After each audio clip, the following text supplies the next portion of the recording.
tu es un fan de Matra et de Simca. Alors je vais faire une petite parenthèse. Hier soir, je n'étais pas au courant, à Saint-Nazaire, il y avait une expo Simca.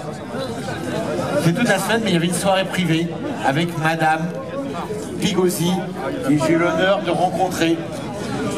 Ouais, j'étais là-bas. Elle a la peau, non, elle est en pleine forme. Hein. Elle a 90 ans, on a fêté son anniversaire. Et tu sais que c'est une journaliste, ancienne journaliste. Et ça a été un très très bon moment. L'expo est superbe. Je vous invite d'ailleurs à aller la voir, un Simca à Saint-Nazaire. Ça dure plusieurs jours. Le samedi prochain, il y aura des Simca, Club Simca de France. Qui sera là-bas? Oui. D'accord, j'y serai pas moi. Mais bon, il y a une très belle expo, très détaillée, qui est vraiment superbe, avec l'ancien propriétaire du garage, qui était là avec ses sœurs. C'est toute une histoire de ce garage, et c'est très très intéressant. Voilà, ça c'était la petite parenthèse. Je sais que tu es amateur de Simca. Je donne le micro, j'espère qu'il marche. Oui, vas-y. À nous. Tu parles bien fortement. Bon. Alors, est-ce que vous connaissez Matra? Qui c'est qui connaît Matra ici? Il n'y a personne qui connaît Matra? Non, je ne parle pas des téléphones. Je parle de la marque Matra Automobile. Hein? Non, Matra, je parle. Simca, c'est arrivé après. Alors, vous savez que Matra est né en quelle année, à peu près? Matra? Plus vieux. 64, exactement. En fait, ils ont pris des parts à l'époque. Vous connaissez la marque René Bonnet. Voilà, René Bonnet était dans le rouge. Ils ont failli mettre la clé sous la porte et Matra est arrivé. Et de fil en aiguille, ils ont pris, en fait, ils ont racheté la marque René Bonnet qui était en train de s'écrouler. Donc, la marque Matra est née à cette époque-là avec les fameuses Jet. Jet. Le premier c'était Jet, en fait, des transformés en Jet. Parce que c'était le nom d'un missile à l'époque. Donc la marque est née à cette époque-là. Et Lagardère, qui était le patron de Matra, a tout de suite voulu faire de la course automobile. Et très vite, ils ont eu des résultats. Pourquoi ils ont eu des résultats en course automobile? Parce qu'ils avaient inventé un système de coque rivetée. Ils travaillaient dans l'aviation, hein, Matra. Et donc une rigidité incroyable pour un poids contenu. Et très vite, les monoplaces Matra de F3, de F2 et de F1 sont très vite arrivés au sommet. En l'espace de quelques années, ils ont été champions du monde de F1 avec Jackie Stewart en 1969 avec la fameuse Matra MS 80, si je me rappelle bien. C'était avec un Ford. Mais c'était avec un Ford. Le V12 existait, mais il n'était pas très au point, le V12 Matra à l'époque. Tout ça pour dire qu'en fil en aiguille, Matra, après la Jet, ils vont créer la 530 avec un moteur Ford, justement, un V4 Ford. Et quand Matra passe des accords avec Simca, on parlait de Simca tout à l'heure, et bien sûr le mot Ford n'était plus très... le moteur Ford a été donc viré, et on a mis des moteurs de Simca pour faire la Bagheera. Là on arrive, ça y est, à cette voiture qui est née en 1973. Une série 1. Il y a eu deux séries chez Bagheera, il y a eu la 1 et la 2. Là on a une 1. On a jusqu'à 76. À 77, on passe sur une boîte canon pour les nouveaux modèles. Avec des pare-chocs plus... avec des retours sur les côtés. Un peu différent. Voilà. La base du moteur, c'est un 1300 au départ. Un 294, c'est ça? Oui, celui Voilà. qu'on a 100 TI. Les fameux 100 TI. Sur les Rally 2. Et sur les Rally 2. Donc un moteur très connu à l'époque. C'est le moteur Poissy. Le moteur Poissy, exactement. Cette voiture, quand elle sort, je me rappelle, elle est présentée pendant les 24 heures du Mans 73, et elles sont toutes jeunes. Elles sont toutes jeunes, je ne sais pas combien, elles sont toutes alignées, elles sont jeunes. C'était la couleur fétiche, et on a vu beaucoup de ces Bagheera syriens en jaune. Une carrosserie extérieure jaune, les sièges étaient jaunes et noirs également. C'est vrai. C'est magnifique. Et la particularité de cette voiture, c'est quoi? 3 places. Alors c'est pas vraiment 3 vraies places, hein, parce que quand vous regardez sur le côté ici, il y a la place du milieu, on dit que c'est la place de la belle-mère. Pourquoi de la belle-mère? Parce que sa fille est à droite et le futur prétendant est à gauche. Mais la belle-mère en général, qui est bien posée, bien cossue, la pauvre, elle ne pouvait pas tenir ici. Donc souvent la belle-mère, on l'éjectait, on partait à deux. C'est de l'humour, bien sûr, ce que je raconte. Hein. Et bon, Matra a été, je crois, le premier à faire ce genre de voiture, à 3 places de front, et ça perdurera ensuite sur la Murena. On va garder le même principe, amélioré, même ça faisait un couloir sur la Murena quand on rabassait le dossier. Alors cette voiture, tu m'as dit, elle est quelle année? C'est une 76. 76. C'est le dernier modèle en fait de la version 1. Avant la série 2, c'est le dernier modèle. La S, c'est marqué en gros dessus. Alors S, oui. Parce qu'il y avait deux modèles en fait à l'époque. En 76 apparaît la S, en plus, qui a le moteur 1442. Bien fort. Hein. Qui a le moteur 1442. Oui. On trouve sur les 1308 GT. Oui, les 1308. En kilomètres poussé à 90 chevaux. D'accord. On a des carbus de quel type? 2 Weber 36. 2 Weber 36. On aurait pu mettre des Weber 40. Enfin bon. Il y avait. Ne me paraît pas non plus. C'est pas la foudre. C'est pas la foudre. Voilà, ça roule bien, 110, 120, 130. On disait à l'époque, la Bagheera, c'est une super voiture, une super tenue de route, mais elle manque de pêche. C'est vrai? La boîte est longue, elle tire long. Elle tire long. 4 vitesses. Pas de 5e. Non. La donnée du constructeur, je crois que c'est autour des 180 km/h la vitesse de pointe. 180 km/h, oui, c'est ça. Je pense qu'il faut un peu de temps pour y arriver. Il faut un peu de vent et une bonne descente. Voilà. Dommage qu'il n'y ait pas eu un 1600 sur cette voiture. Il faut dire que Matra a fait un prototype avec 2 moteurs accolés. Il s'appelait la U8. Alors c'est vrai, c'est bien de faire la parenthèse. Cette U8 est arrivée, enfin, le prototype est arrivé en 74, au moment où il y a eu le choc pétrolier. Et en fait, la U8, c'était 2 moteurs de Rallye 2 accolés. D'où le nom U, avec un système de chaîne. Et cette voiture, qui était une carrosserie de Bagheera, était plus large. Hein? Je pense que oui, elle est visible au musée Romorantin, comme tu dis. Hein, le prototype, il y a eu 2 prototypes de créer, et cette voiture n'a jamais existé, parce que le choc pétrolier est passé par là. Dommage d'ailleurs, ça aurait pu être une alternative à cette Bagheera. Donc on va faire le tour de cette voiture. C'est sa couleur d'origine? Oui, oui. Elle n'a jamais été repeinte. En couleur champagne, c'est assez rare pour ce modèle. Hein, on a surtout vu des voitures plus flashy sur ce modèle. Les oranges, les bleus. Orange et jaune. Les bleus turquoise. Ouais, des vertes aussi. Oui. Hein, des vertes également. J'adore moi les séries 1, pourquoi? Parce que ce petit pare-choc là est très bien intégré. D'ailleurs, un peu inspiré des Lotus de l'époque, que ce soit des Lotus Excel ou Esprit. On est dans le même style parce que c'est l'époque de la ligne en coin. Et ça, il y a beaucoup de constructeurs qui vont copier cette ligne. L'arrière est très très joli. On a une pente douce avec un grand haillon entièrement en verre. Ça doit être fragile, non? Pas trop fragile? Il n'y a qu'un vérin, tu peux l'ouvrir entièrement en verre. À l'époque, c'était pas très très courant quand même. Hein. Par contre, ça fait partie du charme de la voiture, bien sûr. Regardez, voilà. Attention, faut pas le brusquer, ce haillon. Et c'est très très original.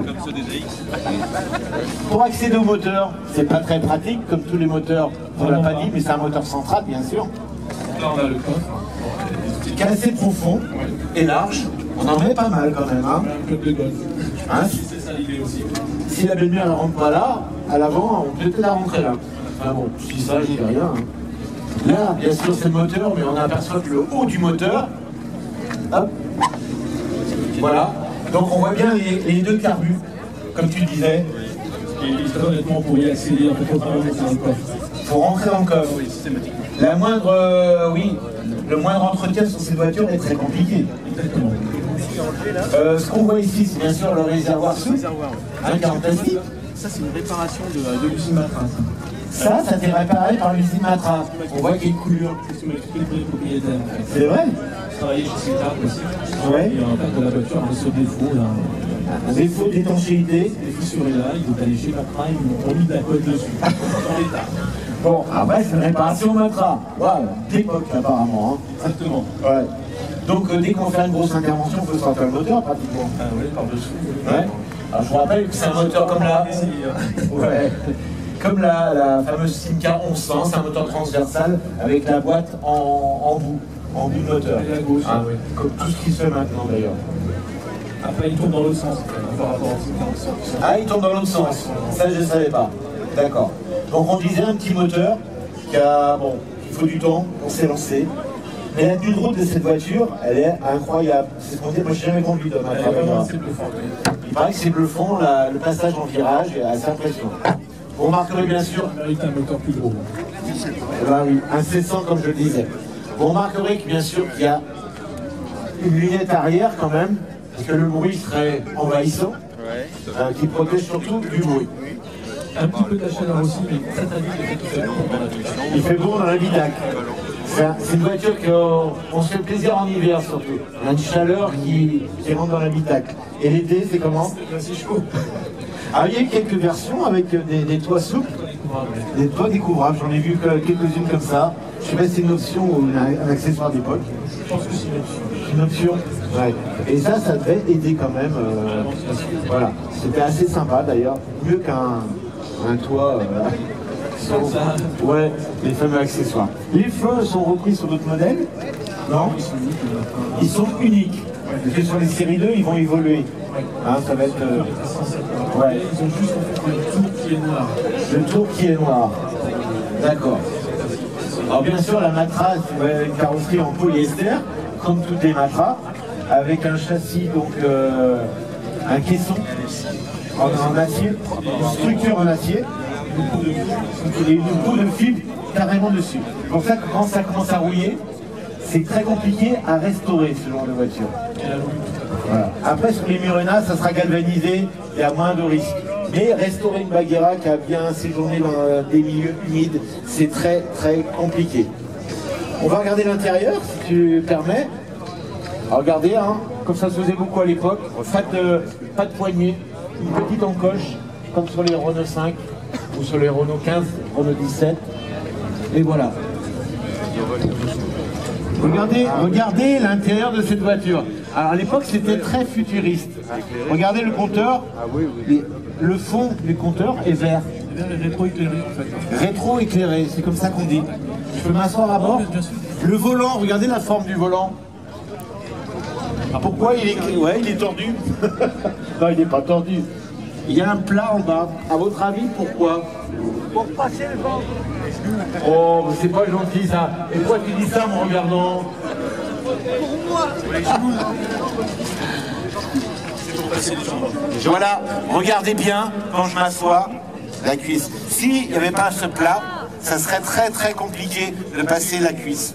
Ça permet de passer la cuisse. Le volant, bien sûr, n'est pas réglable. Aujourd'hui, ce serait réglable en hauteur, il n'y en a pas besoin. Et là, ça permet de passer la cuisse. Voilà, tout de suite, on s'installe, on est bien dans cette voiture. Vous savez, des voitures, on est mal installé, on est bien. Bien sûr, comme je disais tout à l'heure, on a la belle-mère ici et la petite fiancée qui est là-bas. Pour lui parler, des fois, c'est pas facile. Je rigole. La finition, je dirais, il est où mon propriétaire? La finition, comme toutes les voitures d'époque, elle est moyenne, elle n'est pas géniale. Non. Bien que ça, apparemment, c'est d'époque, ça n'a jamais été refait? Non, ça n'a jamais été Bon, ça a bien traversé le temps quand même. Elle a 100 000 km et c'était un premier propriétaire à qui je l'ai acheté. 100 000 km. C'était sa voiture, il a opté extrêmement. Donc c'est le deuxième propriétaire. Ah ouais. Donc une voiture avec un historique limpide. Qu'est-ce qu'on remarque sur cette voiture quand vous regardez? C'est l'autoradio. Apparemment, ils ne sont pas embêtés. Ils auraient peut-être pu faire plus large. Mais comme il y avait un passager ici, c'était compliqué de faire plus large. Donc l'autoradio, ils l'ont mis vertical. Assez original quand même. Les commandes de chauffage sont ici. Tous les interrupteurs, regardez, sont à ma gauche.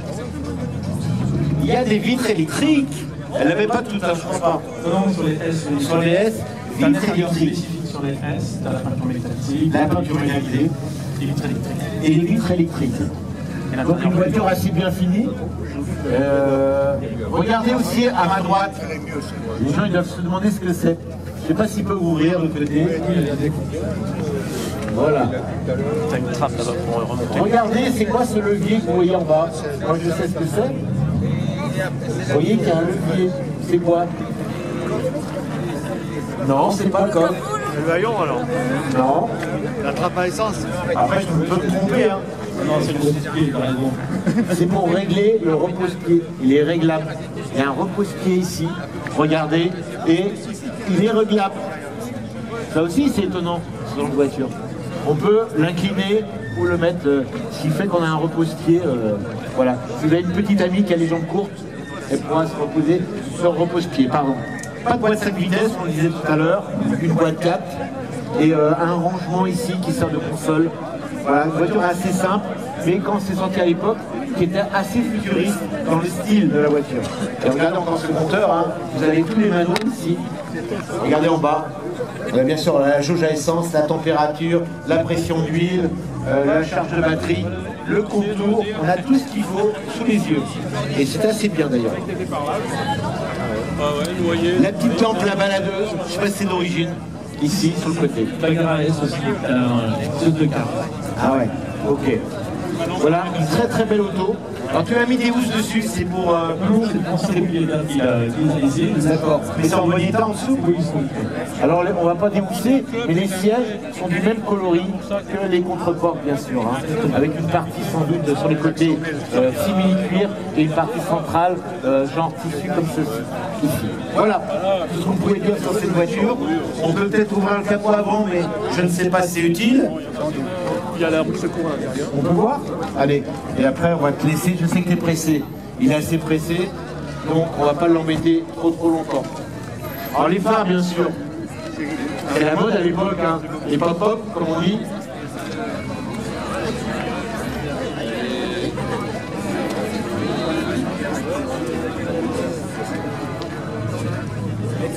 Le capot avant, on l'ouvre jamais en général. On n'a pas besoin. Si tu ne trouves pas, c'est pas la peine. Hein. Voilà. Les voitures volées, c'est pas facile. Hein. Vous voyez, c'est juste. Voilà. On a ici le servo-frein, en position transversale, le liquide de frein, bien sûr, le lave-glace, et la roue de secours.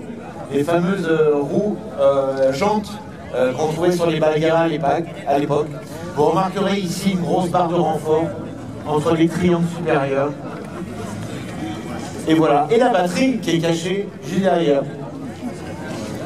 Le bocal de liquide de refroidissement, bien sûr le maître cylindre. Vous voyez, c'est juste, on a juste ça. On a quand même le radiateur hein, qui est à l'avant.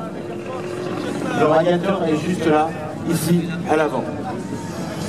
Dernière chose, on peut ouvrir les phares ou pas avant qu'ils partent? Ça s'ouvre à l'arrêt ou... Il faut appuyer dessus pour refermer, je pense. Voilà. Alors c'est pas des doubles phares, c'est des simples phares de mémoire. Vous avez aussi des longues portées en dessous, dans la calandre. Et ça marche à dépression ou pas? La dépression, comme beaucoup de voitures à l'époque. Voilà. Voilà. D'ailleurs, ce sont des phares qu'on retrouve sur d'autres modèles. Phare Renault 16, Renault 12, Renault 16, voilà. Et on va laisser repartir, il est pressé. Et merci en tous les cas d'avoir été patient avec moi. Je te remercie. Et vous pouvez l'applaudir. Mesdames et messieurs, applaudissez-le. Une très belle Bagheera S, les derniers modèles de série 1, avant la série 2.